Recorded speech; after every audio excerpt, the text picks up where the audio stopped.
Hey guys, here we go.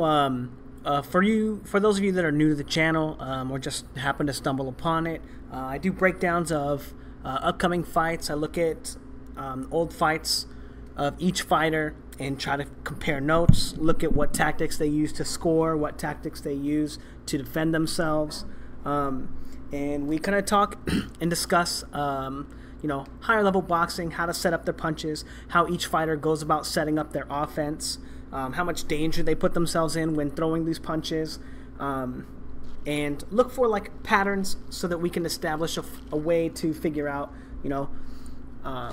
who we think might win the fight between them. So anyway, right now we're looking at Terence Crawford versus Felix Diaz. And in preparation for his fight versus Julius Indongo, who's, widely unknown in the boxing community. I had never heard of him until he beat Ricky Burns, I guess, and then people were talking about a unification fight with him. But there was something I said real quick, and the reason why the Golovkin-Jacobs fight is up right now, there was an instance where Crawford was on the line, or he was moving off the line and circling in the last breakdown that I did, and what we're going to be looking at is rounds 3 and 4. But there was a moment where he was doing that, and Diaz was able to turn and beat him to the line, and then catch him with a right hook, And I kind of wanted to show what Crawford wasn't doing, what he didn't do right, and what he wasn't doing when he did that, because he circled out a little too close. But what he needs to do is what Danny Jacobs does right here.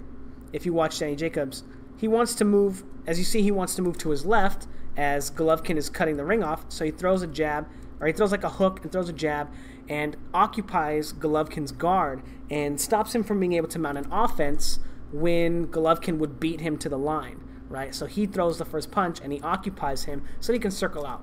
Those punches aren't really meant to land. Those punches are just there to create space so that he doesn't wind up getting caught in the corner, and he can continue to traverse the round or the ring, and not get stuck in a position where he's getting punched in the face, by somebody who's as masterful of boxer or a huge puncher like Gennady Golovkin.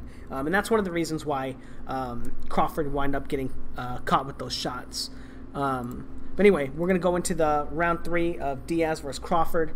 And so far, Crawford doing a good job of controlling Diaz with his jab.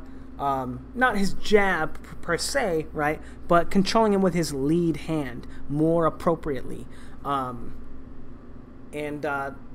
means that you're not just punching with your jab, right? You're not just punching with your lead hand, right? You're putting it out there, you're feeling your opponent out, and you're controlling them with it. And there's a lot more that encompasses your lead hand than just punching your opponent in the face. So anyway, the round starts out, and Crawford goes and shoots a jab, not using it, interestingly enough, not using it to probe very effectively in this moment. Diaz has seen it, for 2 rounds now, and he's trying to figure out a workaway around it. And I can't tell if his counter jab lands, but Diaz, very good boxer, uses his head movement to kind of skirt around it. If you see, the jab comes, he slips it, right, and then pops back in with great footwork. And it does look like Crawford is able to get his non-lead hand, his left hand in front of the punch to catching the jab. But beautiful technique from both fighters. And then Diaz, very smart, very experienced fighter, is able to duck under the next punch or the control that Crawford tries to exert onto Diaz after Diaz throws that shot. So good technique from Crawford. Even when he's being countered, being defensively mindful, and Diaz for having, a great ability to learn from his opponent's patterns, and that's something that we haven't seen so far from Indongo in his fight, an ability to, and granted, Ricky Burns not really doing shit in their fight, so that's neither here nor there, but we'll have to see if Indongo can make similar adjustments for Crawford's style. And then Crawford going back to the controlling him with the lead hand, and then notice how he takes the little steps, right? This is what I mean by fighting off the line, right? By changing the angle. Someone asked in the comment section about what that means, right? Fighting on the line or off the line. And when you're standing in front of your opponent, all right, let's go back, right? So right here, see how their feet are basically like right in front of each other? They're both on the line, right? They're both in perfect position to throw punches at the other person, and that's all it means, right? There's like a line between their feet, you know, and range permitted. If they're in range to land the punches, they're both in position to land hard shots, you know, jabs, hooks, whatever, you know, crosses. But they're both in position to land exactly how they train to fight, right? When you're punching the heavy bag, right? A heavy bag could be in front of both of them, and they could land punches on it very similar or very easily. But they're taking these small steps. And if you notice Crawford, when he sticks his lead hand out, right? Boom. Whoops. Let's go back and try not to get a fucked up frame. But as Diaz is working his head movement, right, and he's changing angles on Crawford, Crawford starts to jab, and he starts moving his feet, and it changes the angle that Diaz is going to be punching on. And it's just slight enough that he'll be on the inside, and Diaz is going to have to readjust before he can throw punches. And as you can see, they continue to circle as he's throwing it. Boom. And you can't really tell, but it looks like Diaz moves his back foot to the left, or, you know, counterclockwise to get back into position with Crawford. But Crawford doing a good job of taking advantage of the positioning that he creates with his lead hand. Even though he doesn't land the shot right, he sees that he's using that head movement in front of him and changes his footwork, so he's not really in position to punch. And Crawford is able to throw punches at him, and, you know, kind of knock him around with that right hook. Some good jabbing. You know, and I like that Crawford has such an active guard. If you notice, you know, one thing you notice about him, and I'm a big fan of it, even when he's not punching, right? So here he's got his lead hand down, you know. You don't always want to see that, right? But now he shifts his weight, turns his hips and puts his weight on his lead leg. Now it's back on his back leg. Now he pulls back. He shows him the lead hand, right? Kind of just like, look at all the stuff that he's doing in his guard.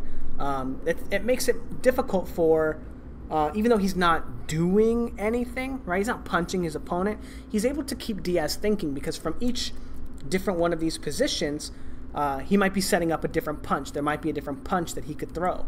Also, when he goes to transfer his weight from here to his lead leg, he could also just shoot a straight left hand, right? So Diaz has to be mindful of that. And if you notice Diaz's guard, right, also, look at how he flashes his hand up, right?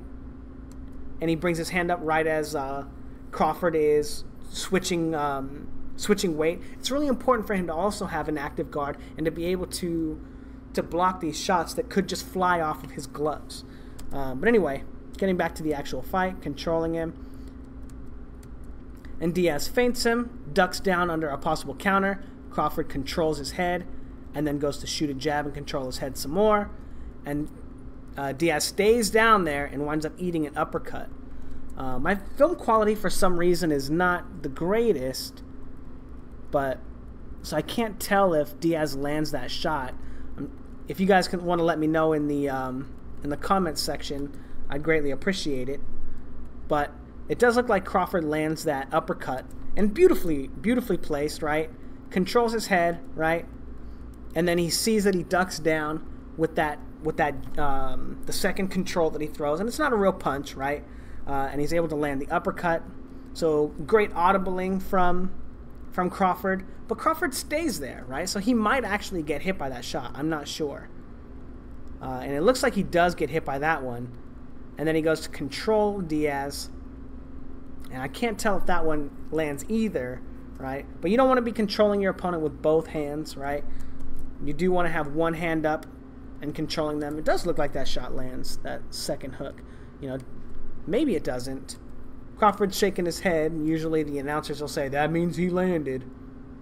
But, you know, decent defense in there. you know, he could control him like a little bit better, you know. So showing that, you know, kind of hittable. He's not super active with his defense, right? After landing that uppercut, he doesn't look to immediately smother Diaz or control his neck so that he can't land his counter. And I couldn't tell if the counter landed or not, but whether it lands or not, it doesn't matter, right? You don't want to just say, oh, for the most part, they never land their counters because I punched them in the face. You know, you don't want to risk it. You know, you do want to control them. But anyway, I'm going to try and keep these a little quicker because we've already seen so much of it, and sometimes a lot of it is the same. But controlling him with the jab, and then getting him to shell up, and then he just unloads some offense. You know, very similar to what Indongo is doing to Burns, right? Getting Burns to shell up and then throwing body shots. But Crawford showing much more versatility in that respect, and able to land shots around the guard and split the guard and land many more shots, you know, punching in combination and really taking advantage of his opponent's inability to, you know, really work around the jab. Even though he's thrown a couple counter jabs and he has caught Crawford with a couple of in the earlier rounds with a couple of good counter jabs, you know, with the right hook and also with a left hand over the top. So sometimes being able to time it, but because he's probing for the most part, Diaz is still having a lot of trouble timing the jab and working around it, which is exactly what it's supposed to do. Whoa. Beautiful boxing again from Crawford, right? Just flicks the jab out there, and it's interesting because he steps with it here, and he's still, because he's not committing to it, you know, it looks like now he might be using the step jab to bait Diaz into throwing his counters. Even though he doesn't make anything happen with it right here, after he gets Diaz to commit to a shot, he just looks to tie him up and get out of the corner. But really smart from Crawford, knowing that Diaz is trying to fight off of his jab. And this is something it's really interesting. It's something that's really popular in boxing right now. People trying to take their opponent's jabs away and using counter punching as a way to do that, as a way to press their offense, right? It's something that Andre Ward does a lot. You know, if you notice Kovalev in their fights, both of their fights, when Kovalev would jab, Andre Ward would try to get under the jab, not just slip it, but get completely under it and then close the distance, so that, and then once he had the distance closed, he would try to throw punches then once they were bodied up. Daniel Jacobs tried a similar tactic against Gennady Golovkin, but Gennady Golovkin completely stuffed it. He dominated him in that respect with his probes and being able to get Danny Jacobs to commit to that kind of offense. And try and slide under, but Golovkin was able to control his head and land his offense anyway. Crawford here choosing not to... Crawford using that style, so trying to, you know, not necessarily try to get under the jab, right, but get away from the counters and then tie him up. You know, so Diaz would probably look to, from here, to use his own probes now that he's got Crawford reacting to what he's doing, right? Setting the traps, right? And even though Crawford didn't really do anything with the trap except for use it to get out of the corner, it's still very important for you to be able to do that stuff too. Again, oh, see, he is steps with the feint, right? Trying to get Diaz to go first. Beautiful footwork, and then controlling him with the lead hand, controls his gloves right there. And I'm interested. Okay, there you go. So again, feints him, gets him to shell up, and Diaz does a good job right there of picking the counter, you know, knowing what Crawford was setting him up for and rolling the shot. You know, Diaz, very smart fighter, controlling his head, and beautiful control, and then as soon as he gets him to commit to a shot, he takes a step back and misses his counter, right? Diaz, you know, kind of flies in, you know, with his head a little bit. It is smart that he didn't leave his head in the same spot because he would have got hit with a great counter.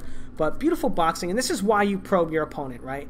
he gets him to commit to the shot, to the overhand left, right? And then he's nearly in perfect position to land a counter. It does wind up being a rabbit punch. It's not intentional that it's a rabbit punch. He is trying to hit him on the chin, but as you can see, Diaz is kind of falling in and winging that shot. But that's why you feint. That's why you probe. And just imagine if for the newer viewers, just imagine that Crawford he didn't have his glove out there right here, right? So he didn't have his lead hand out, and Diaz just ducks down and starts winging that shot, right? Just imagine that Crawford was sitting at home and Diaz threw that shot. How out of position and how, I don't want to say ordinary of a fighter, but how telegraphed it would be and how easy it would be for Crawford to counter, right?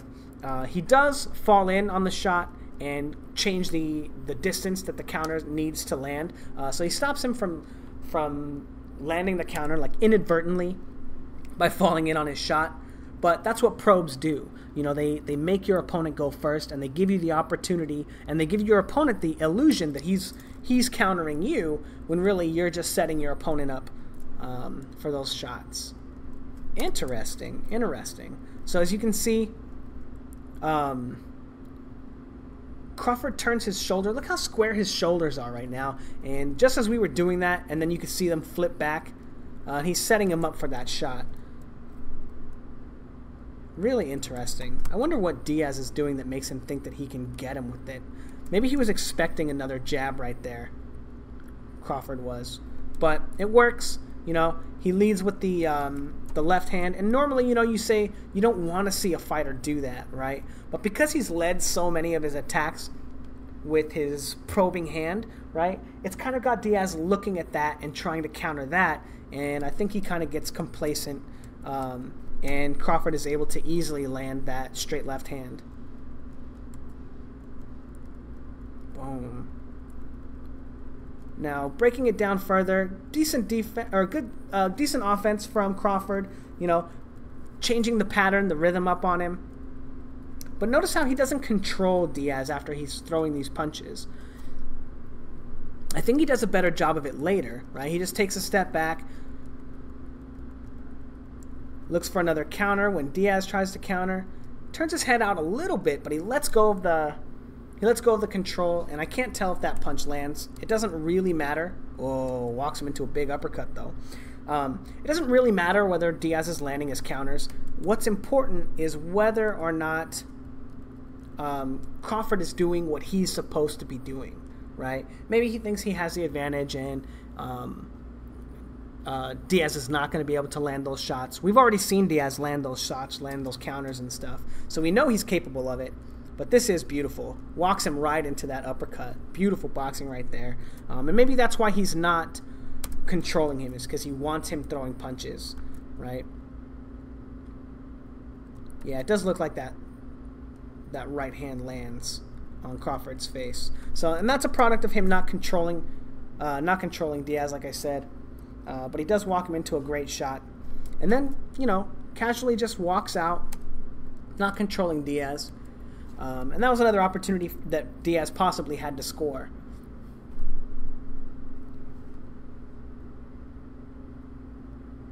Baiting him into some more shots. And it's interesting that Crawford is, committing so much to the jab.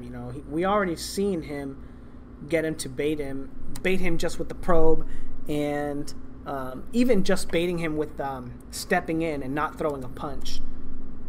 But Diaz really reaching here, and I think he walks into another shot. Yeah, another big shot.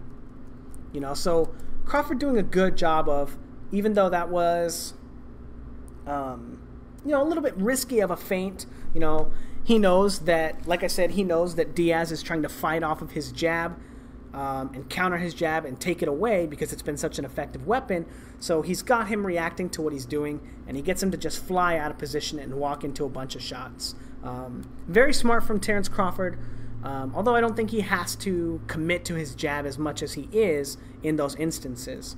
And then again, beautiful. Now when poor Diaz is not reacting to those, he just eats punches when he's shelled up. So Diaz kind of in a position right now where he's damned if he does and damned if he doesn't. and he really needs to start looking to set his offense up in other ways. You know, beautiful. Shows him the probing shots, right? And Diaz just backs up, you know, puts all his weight, ducks down a little bit, and he's not really in a position to punch back or counter, and Crawford just has the free leeway to throw a shot, you know, a big shot. Interesting, you know, and this is interesting too. This is you know, that very Mayweather style. You know, you throw so many jabs, you throw so many jabs, you throw so many jabs, and then you use the leaping in left hook, right? And it works very well usually when your opponent is worried about your step-in jab. They start trying to counter that, and if Diaz had tried to counter that jab, he would have just gotten, and because he thought it was a jab, he would have gotten fucking wrecked by that left hook. You know, so that's like one of the traps that he's trying to set so far. Is occupying him with the lead hand, making him think that that's going to be what's coming, right? Notice how he took advantage of it already by landing a clean straight left hand, and now he's looking to take advantage of the work that he's done with the lead hand to help him land left hooks. Very interesting, very schooled, very talented, you know, showing a lot of craft. And this right here again, stay off me punches, right? And I think he should have thrown another one right there. Diaz is a little bit out of position. But maybe he was wary of the hook coming over the top of the jab, right? But this kind of relates back to that clip I showed you about Golovkin, how Danny Jacobs was throwing punches to create this space. And again, right there, that's a good example of him doing it just to create space, and then he allows Diaz to get in there with him because he's, you know, out of position. He's right where he doesn't want to be, so he ties him up to create the space. You know, smart boxing from Crawford. Controlling him with the jab, baiting him, and, you know, not real jabs, right? I mean, one of those was, right? That one was, but not real punches, you know, nothing that that Diaz can really take advantage of. Oh, did he land a right hook in there? I think he tried to, but his arm kind of got smothered. I'm not sure. Although his face says differently.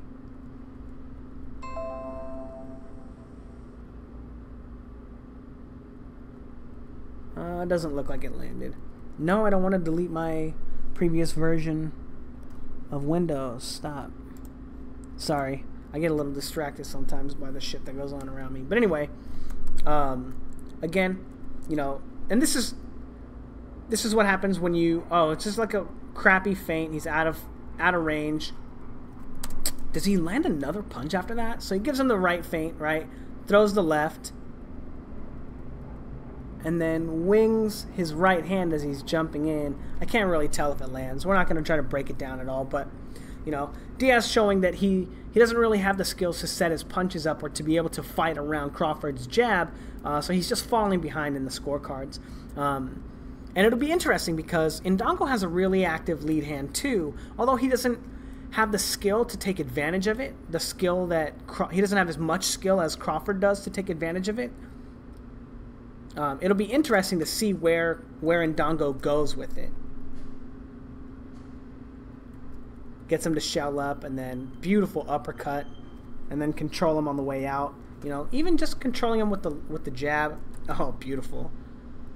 Getting him to walk right into that.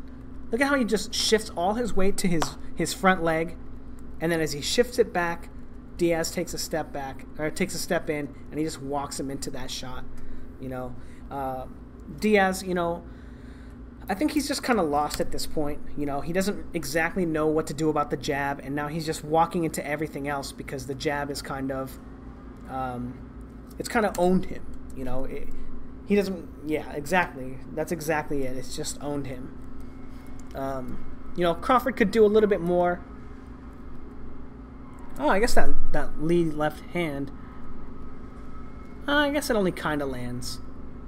But great cross that he shoots after. I love that. You know, very Sergey Kovalev-like, right? That's not a fucking jab, man. That's a hard-ass punch. Boom. You know. But, again, oh, God, and that fucking uppercut. And then just walks him right into the uppercut. Beautiful. you know. And again, you know, maybe he's not controlling Diaz because he wants to land these punches, because he wants to walk Diaz into these shots.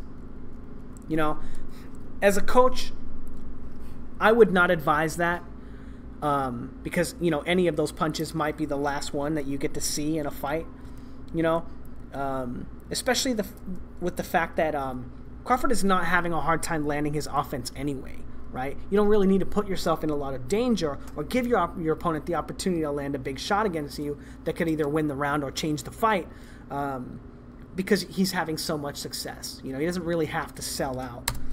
So anyway, going into round 4, we're going to do this one a little quicker. Again, controlling him with the lead hand, able to try and counter him. And Diaz comes forward with the jab. It looked like he caught that, but I'm not sure. But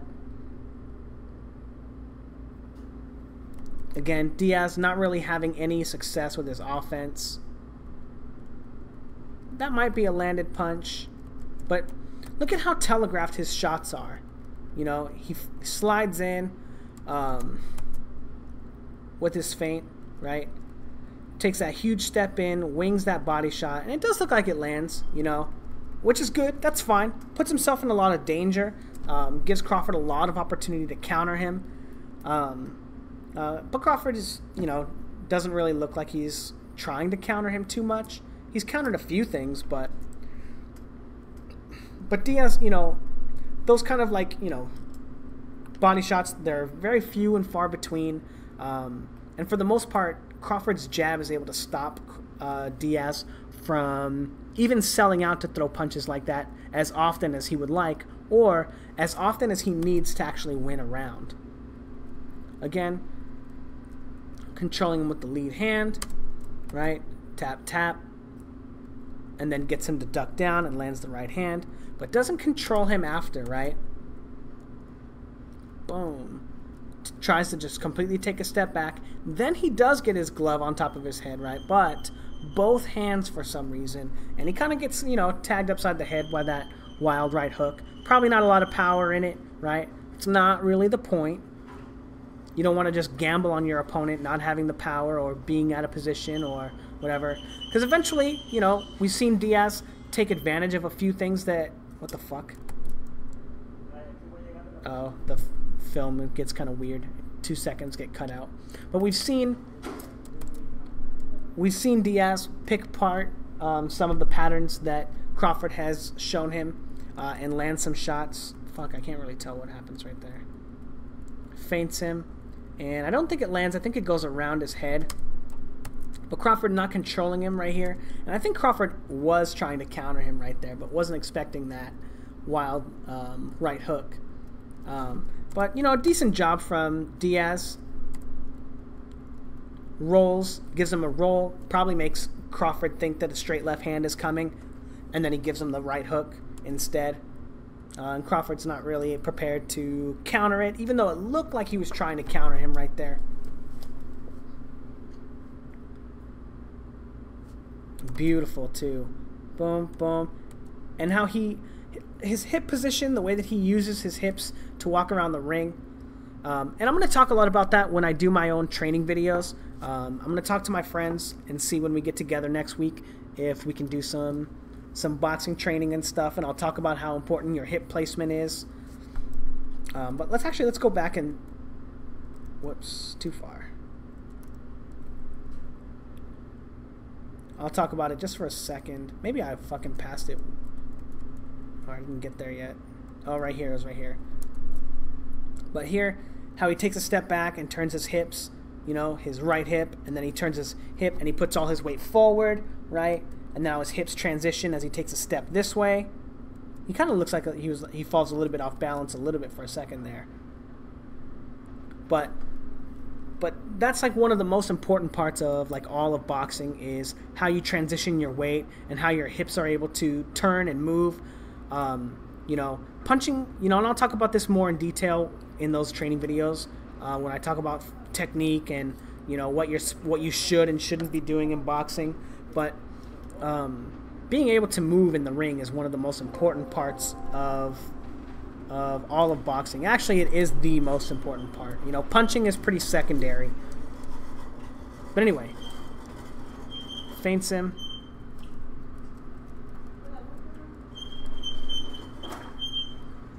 Oh, they're about to start vacuuming.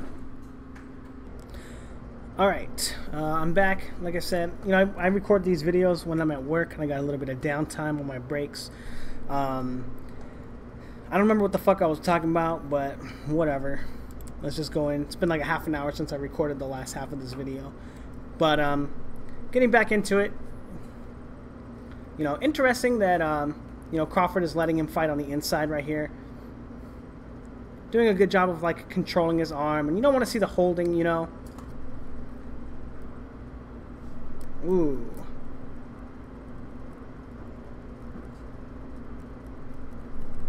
I just think he's off balance right there. Nothing big landed. And again, just walking him into that uppercut. Just beautiful. You know, and that's a product of him not really being able to see what's going on over there because of his guard, right? It's not relaxed, and he's kind of just walking in. He doesn't, you know, Diaz is, you know, not using a lot of the fundamentals of boxing. He's not controlling him with the lead hand. He's not feinting, you know, and notice when he does use his head movement, Crawford is able to, you know, that's when Crawford attacks, right?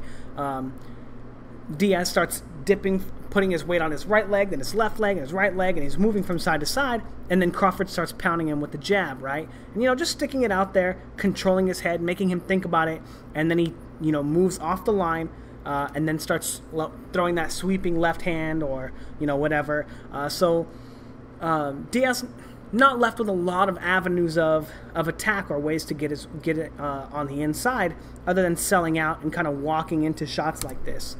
You know, Crawford so far having done a beautiful job of taking away Diaz's offense. And I know Diaz lost, and it was Peterson that he fought. That's who Diaz has lost to before. Diaz is a very good fighter, you guys. Well, I don't think that so far, you know, and I'll do 2 more rounds of Indongo after this. I don't think that Indongo is going to be that much of a difficult fight for Crawford. So far, it doesn't look like he's going to have the skills to really compete with him. You know, maybe athleticism, you know, or the fact that he's so much taller than Crawford might give him some trouble. We also don't know how well Indongo can take a punch, right? I don't think you really get to see him get hit by Burns, especially so far. But we know that Crawford can take a fucking punch. You know, I thought that Crawford was going to be knocked out by Gamboa. Gamboa is a fucking big-ass puncher, man. I don't think anyone can refute that. But I think that, you know, Diaz versus Indongo would have been a much better of a fight. And this is it's gonna be a good fight regardless, but oh, interesting. So controls him. Diaz starts ducking down and eats a body shot. And you know, Diaz not left with, you know, many more options other than to just to punch with Crawford, you know, and that's a very dangerous spot to be in when you're not setting up your own punches and you're just fighting when your opponent's fighting. He does try to counter him right there, but doesn't really have the space or the measurement on his punches. Slapping shot right there, but again, after Crawford lands that shot, he doesn't control Diaz, right? He shells up, he stays there. Maybe he's looking to land a counter again, right? He just kind of eat that shot a little bit. Maybe he's looking to fight on the inside too.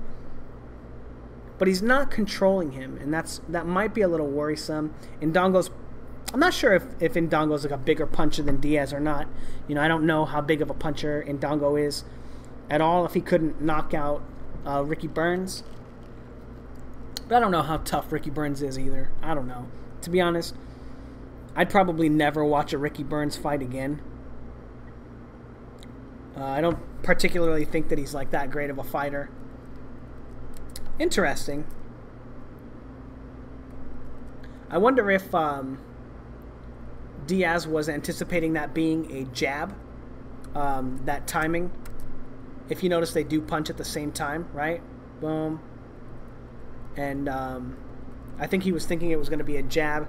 And although Crawford doesn't land his shot either because Diaz punches with his head movement, right? Still doing a good job of making Diaz guess, right? Because I do think that he thought that was going to be a jab. And even though it was risky, right? He didn't, he didn't feint to set it up. He didn't, do any of those like high-level techniques to get it done. He doesn't take any return fire because Diaz just doesn't exactly know what's coming. And that's not to give Crawford like undue props, right? Oh, that was interesting. Catches him on those head movements, splits the guard, and knows that he's not really in position with his hands up like that to counter or throw punches. But beautiful timing on that right there. And I wonder if... So, let's see. So he takes a small step, and then he takes a large step. And I wonder if Crawford has picked that up, as maybe he thought a punch was coming. Maybe, Diaz has done this more than just this time. But this is just beautifully timed and beautifully executed. So it makes me think that Diaz has a habit of doing that when he steps. It's interesting. It does look like Diaz keeps all his weight on his front leg. But anyway, that's another 2 rounds in the books. So far what we've seen is, Crawford kind of neglecting control, using control over Diaz. Maybe because, we've seen him use control over him for defensive purposes before. So maybe he's doing it so that he can get more opportunities to counter him because Diaz doesn't really have the range. He's kind of, I don't want to say slapping with his punches, but hitting with his forearms. And just not super accurate. So maybe that's why he's not controlling him. We'll see if we see anything in the Indongo fight that can kind of take advantage of the fact that he's neglecting that in hopes to counter. But another thing that we do see is a very varied offense from Crawford. Great punch selection, picking up on some of the rhythms and the timings of Diaz. Great use of his lead hand. All